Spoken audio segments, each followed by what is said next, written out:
घुटने के range of movement अर्थात चाल को बढ़ाने के लिए ऑपरेशन के पश्चात मरीज का क्या योगदान रहता है।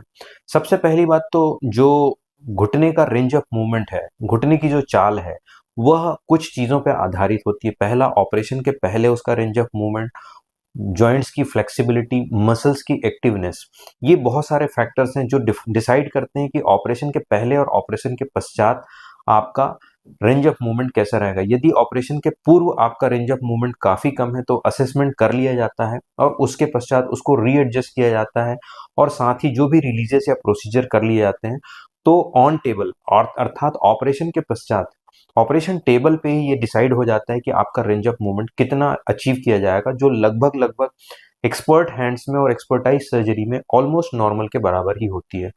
उसके पश्चात आपका पेन रिहेबिलिटेशन और पेन कंट्रोल, साथ में फिजियोथेरेपी, ये डिसाइड करते हैं कि आपका जो रेंज ऑफ मूवमेंट है वो कितना रहता है। साथ ही पेन टॉलरेंस एक बहुत बड़ा फैक्टर होता है, क्योंकि पेन हम कितना भी रिड्यूस कर दें, यदि पेन टॉलरेंस पेशेंट में कम है वो एक फैक्टर होता है जो आपके रेंज ऑफ मूवमेंट को डिसाइड करता है। सो रिहेबिलिटेशन में आपकी मसल स्ट्रेंथनिंग और स्ट्रेचिंग के आधार पर आप पूरे नॉर्मल मूवमेंट को अचीव कर लेते हैं।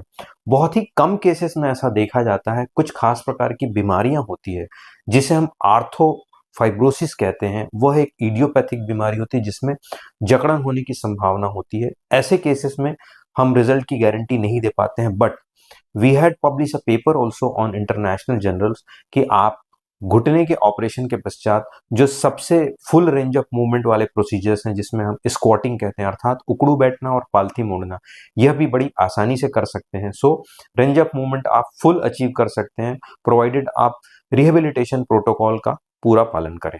Thank you.